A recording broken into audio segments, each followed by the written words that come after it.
Halt! We got vehicles from the Citadel. They're firing flares. They want reinforcements from Gastown and the Bullet Farm. What is this? Backup? Decoy? It's a detour.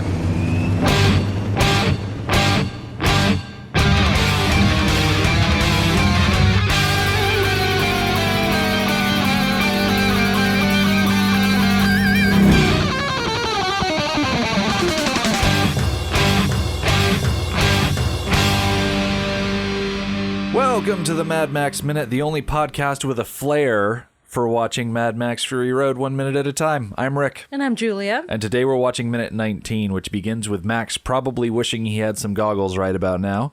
And it ends with the Buzzards noticing the convoy driving through their territory. Joining us this week is Tyler Boudreau and Chandra Boudreau of Fantastic Mr. Fox Minute. You should probably put your bandit hats on now. Personally, I don't have one, but I modified a tube sock. What a lovely day to be here. I'm Tyler. Hello, I'm Chandra. Welcome. Thank you. Thank you for having us here. So for folks that are unfamiliar with your movie, they hear the title Fantastic Mr. Fox. I don't imagine there's a lot of overlap between your viewers and our viewers. So could you just give us a little bit of a taste of what your movie's all about? Well, I was going to slate this for later, but as you know, George Miller is also a famous kids movie director, directing Happy Feet 1 and 2 and Babe Pig in the City. So there may be more overlap than you think. Chandra, why don't you describe it? So, Fantastic Mr. Fox is a 2009 Wes Anderson film, stop-motion animation based on the book by Roald Dahl, and it stars George Clooney and Meryl Streep, as well as some of Wes Anderson's more notorious actors that he utilizes, including Bill Murray, Jason Schwartzman, and Owen Wilson. And goes through the sordid affair of Mr. Fox, a wily critter getting pursued by three ugly farmers. It's a classic tale of someone who is typically very clever, but he gets in a little over his head unexpectedly, and three antagonistic figures come to hassle him, and he has to fight them off. And there are big machines involved at some point. You could say that there are very distinct parallels between your movie and our movie, if you take very broad strokes. Yes. I hadn't thought about it, but I think the distinction I would draw is that Fantastic Mr. Fox is very much a dude is a little cocky and does things that he shouldn't do in a very The Incredibles / all Wes Anderson movies kind of way, where he I'm going to put the rest of my friends in danger because I think I'm better than everyone else. Whereas Furiosa and Max and Mad Max actually are fighting the good fight, so to speak.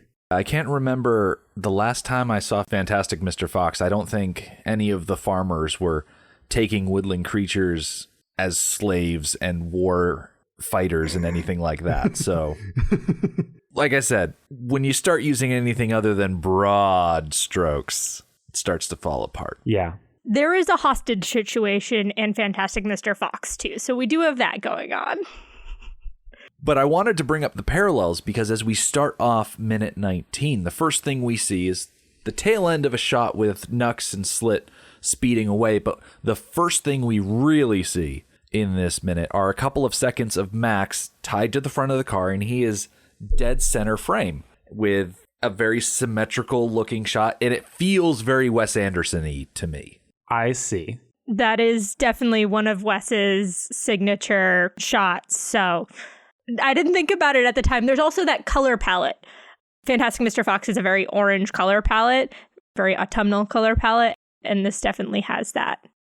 Yeah, I really like how we've got Max in the center, and then flanking him on either side is the Doofwagon and Bigfoot, two of the big main vehicles flanking him on either side. But with that forced perspective, it makes it look like they are quite far behind him. Mm-hmm. Which I think is actually really appropriate, because the next thing we see is an extremely wide shot showing us a bunch of the landscape, and in the distance you can see the war rig, but closer to the bottom of the frame you can see the main body of Joe's fleet, and they are speeding along, and you can see Nux's car way the heck out there in the front. But the main focus of this shot, aside from showing geographically where everybody is, are these flares that are fired up from the fleet and explode in these lovely, colorful clouds of smoke. Yeah, I wondered if there was any sort of code involved in the colors. Because I did notice the colors. It's gold, red, red. So I was wondering if there was some coding involved. What do you guys think? Based on Ace's reaction to the flares and that he had said there were specific people being called in, and I think he'd mentioned the Bullet Farm and Gastown were requesting or coming to aid in some way, that my guess is that it is coded in some way, especially that they are different colors. I thought the same thing because, I mean, even if you look at American military signaling, depending on how the colors are moved or flag codes, you definitely see that. So it wouldn't surprise me. That does seem very reasonable, and it could be a very simple code, as in red is for the Bullet Farm and gold is for Gastown. This is not the amusement park I would want to visit. Which would make sense. Gold for Gastown, red for the Bullet Farm. Maybe, yeah. Red like blood that spills from bullet wounds, I guess. All wounds, I guess. That would probably be the easiest thing. One color for one camp, one color for the other. You fire up the flare. If you see the color, you come running. It could also be that it's a specific color combination. They've sent up a red flare and a yellow flare, and it mixes together to form, not an organized pattern, but if you're looking out over the horizon and you see those two colors, it probably means something. The pairing of the colors means a specific thing, the pairing of gold and red mean that we have a rogue. It would be too specific to say we have a rogue Imperator. That would be way too specific. But it could denote maybe the size of the rogue force. Yeah.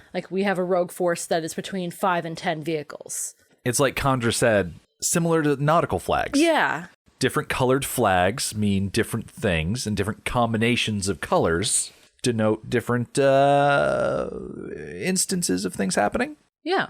Although I'd say based on Ace's confusion, it's not as specific, because if he's still wondering what Furiosa's up to, there's no way that the flares signal hey, we've got a war rig on the loose, come for backup. It probably only means hey, Bullet Town and Bullet what is Farm. it? Bullet Farm and Gastown. Gastown, come for help. It probably doesn't mean anything more specific than that. I wonder too, as you guys were talking about it again, I was thinking about flower language, language of flowers, and certain combinations and colors and frequencies and amounts can delineate certain things too. And that, it all lines up where it could be something super specific, and then it can also be something really vague. I like to think that it's not so much the color combination, but the colors themselves. It's very simply messaged. That first idea of Gold Gastown, Red Bullet Farm. But I also like to think, and I don't necessarily want to start saying that the 2015 video game is canon, but in the 2015 video game, you see a lot of warboys from other places, specifically Gastown, that are painted up different colors other than white. So somehow, I think they have access to different colored pigments. So you have red flares and yellow flares, but I would like to believe that they also have green flares and blue flares that mean other things. We saw a raiding party take out Max in the Interceptor and then drag him back to the Citadel. If you have a raiding party and they're out and about and they find something that's maybe too big to drag home or too expansive for them to carry everything, maybe they have a specific colored flare. Okay, here's a green flare to denote loot. Here's a blue flare to denote a well that they can take over, because obviously they want to monopolize the water in the area. I'd like to think that they have this giant box of flares and each one has a label. And depending on the situation, that's what they shoot up in the air.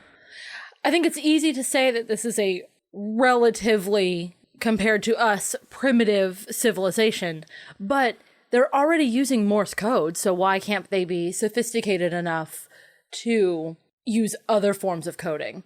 And like you said, they have red pigment and gold pigment. Why can't they have blue pigment or green pigment? I think it's important to remember they're primitive in their raw materials. They have a lot of knowledge. They just don't have modern manufacturing ability. They can't have radios because who's going to manufacture a transistor and who's going to power a radio tower and all of that. They're kind of scraping by, like literally scraping by. Yes, and I think they also no longer have written records. So all they know about is what people remember. Or they tattoo on their bodies.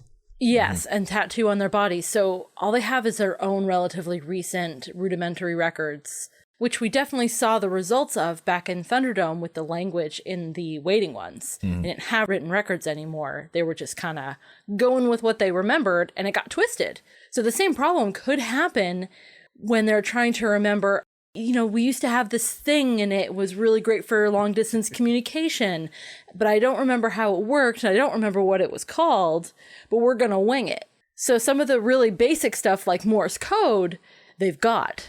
They've got that down pat. And maybe even they had to make up a new Morse code because maybe they didn't remember everything. And they definitely have got cars down, you know, internal combustion engines. They're good on those. Yeah. They figured them out. None of these are electric cars. No. That would be much worse for the aesthetic. Just all the cars are like, and then one car's just like, Yeah. I would say also in the absence of the written record, as you said, Julia, that's how you get these cult scenarios where everyone is following this one leader who's like, I'm going to lead you to Valhalla. And everyone's like, sure, I guess. It's very telling that the people that have chosen to rebel against Immortan Joe are the ones that lived in a room full of books. Real quick about these smoke flares. Still on the smoke flares. So daytime fireworks, very much a thing. I was trying to figure out exactly how they're made. I found a lot of videos on how to make smoke bomb pellets, which once they start to burn, they just let off a bunch of smoke. I'm not saying that you should run out and combine a bunch of materials and then melt crayons in a pan. Especially don't melt crayons in a pan because you will ruin your pans. But there are YouTube videos that you can watch to learn how to do it. And the results are really cool. And so I imagine they probably just take these launchable grenades, pack them full of powder, and then when they blow up, you get these nice colorful clouds. But it's not that complicated, and you can do it with very simple materials.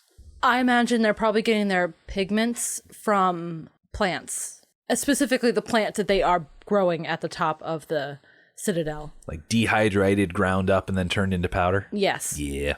You can't have purple, though, because that comes from snails. Yeah, it's a hard color to find. Yeah. Well, technically so is blue. Yeah, well, indigo.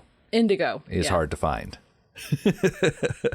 There's a whole other thing about that. When you think about flowers and common colors of flowers, I do think that perhaps red and gold are the most common. So they might be the easiest for them to grow in massive amounts, enough to make these flares. I wonder, too, if they're ground up rocks.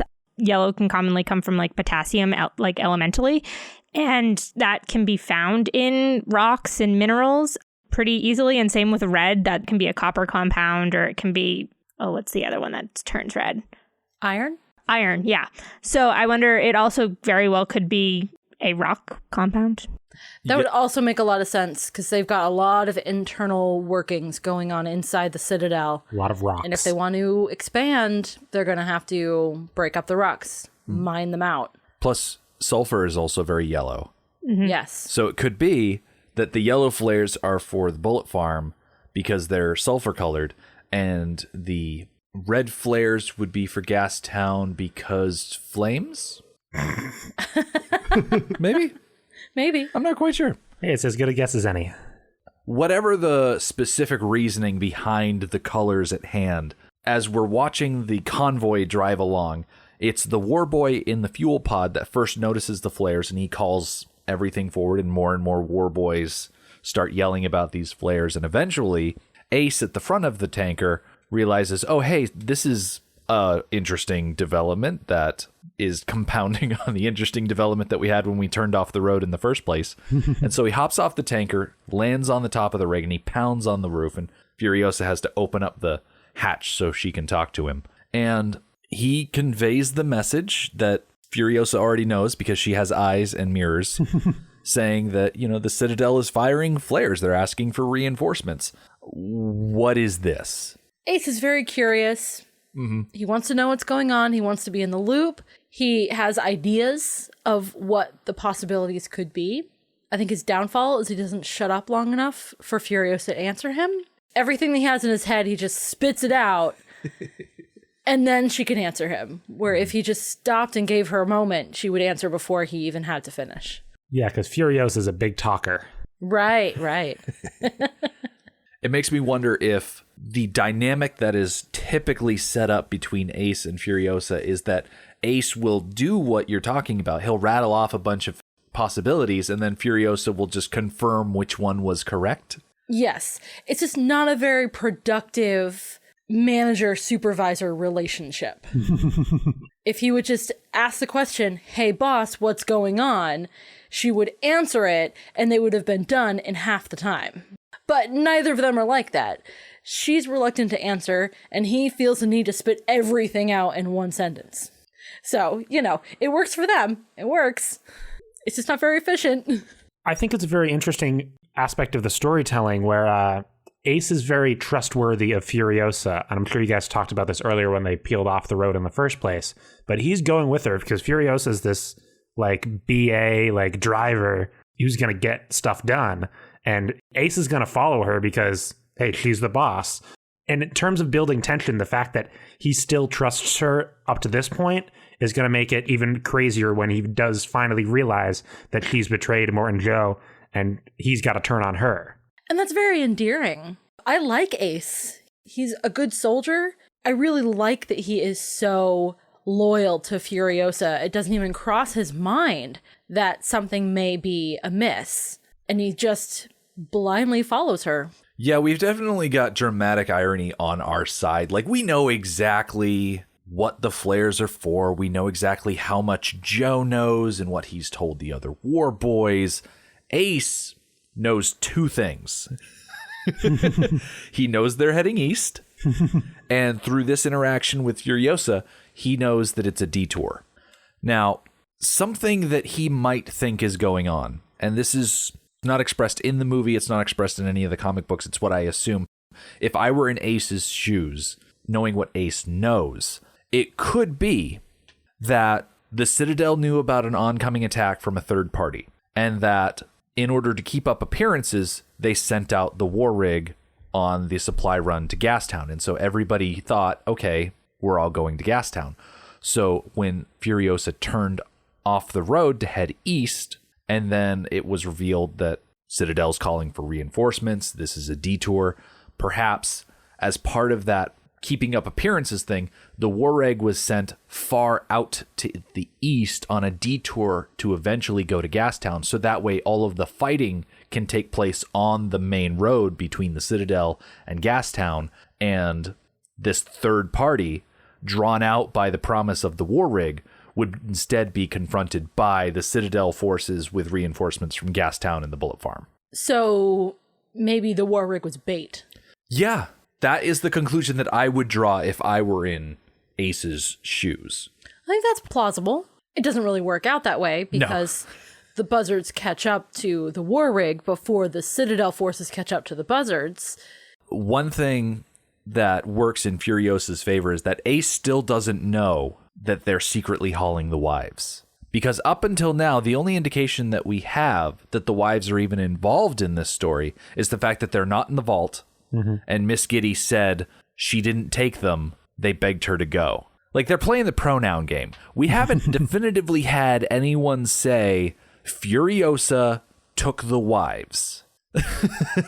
There's Joe making assumptions, Miss Giddy playing the pronoun game, and anyone who's seen the movie before obviously knows how it works out. But for people watching it the first time around, they don't necessarily know that there are people hiding on the rig with concrete confirmation. Yeah, because George didn't do that thing where you focus on something that at the time may seem unusual, but then down the road it becomes important. Mm-hmm. He didn't focus the camera in on this trap door that nobody notices, or the fact that there is extra space under the back half of the rig cab.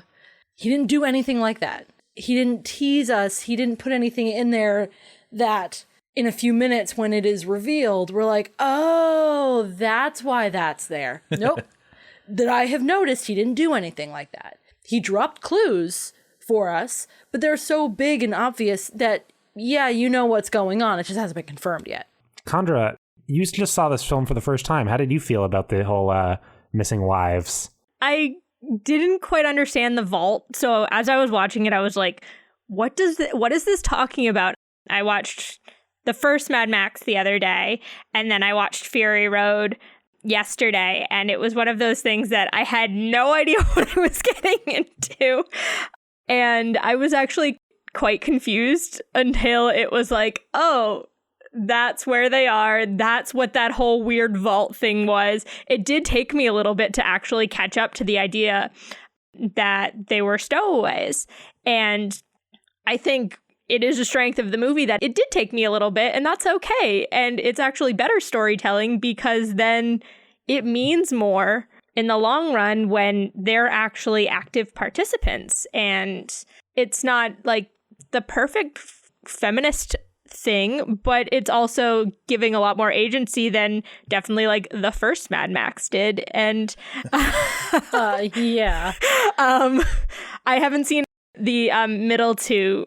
I couldn't get them in time, but it was interesting to kind of get thrown into all of this and be like, all right, what the heck is going on here? I have no idea.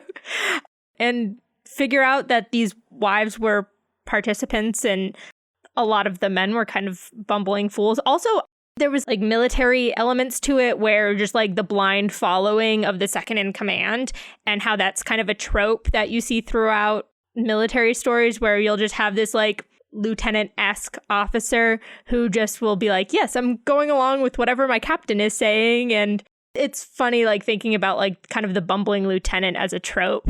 And Ace, I think, definitely falls into that. And having that kind of stoic captain-like character that is very limited in their words. I was very intrigued during this whole bit, and I had a lot of confusion in this first half hour, 40 minutes or so. I was like, I have no idea what's going on. I'm just here for the ride. And I was captivated, though. So, I mean, there is a strength in the storytelling. Julia, could you imagine going straight from Mad Max 79 to this movie? That is quite a jump. And even going from Thunderdome to this movie is quite a jump. Going from anything to this movie is quite a jump because this movie is so unique. But Mad Max 79 is unlike any of the other movies. And now that I'm thinking about it, I'm thinking about Max's personal journey and where we leave him off at the end of Mad Max 79. He's driving off into the wilderness, being completely heartbroken and devastated from what he has witnessed, and following that up with the murdering of the people that he has done, the injuries that he has received. After all of that, he just drives out there, and it actually feels like a really logical place for him to, first of all, be in the same car. There's no car journey. You miss all of that. He's in the same car, and we see him next, and he is still mad. So that journey, missing the two movies in between, that journey still makes sense. Julia, are you suggesting what I think you're suggesting? The idea of a split timeline Mad Max universe where Fury Road is the direct sequel to the 79 Mad Max? It could work. All I'm going to say is it could work, especially because of the journey the car has been on has been a little bit convoluted. So to skip all of that does kind of feel nice. That way we don't have to think about Max rebuilding his interceptor piece by piece over the course of Beyond Thunderdome and what happens between that movie and this movie. And Max takes some really hardcore ups and downs in 2 and 3, but at the end, when we see him at the beginning of Fury Road, he's kind of still in the same place as at the end of 79. It's almost like those ups and downs didn't really make any difference. I mean, they did allow, people were saved, people's lives were improved.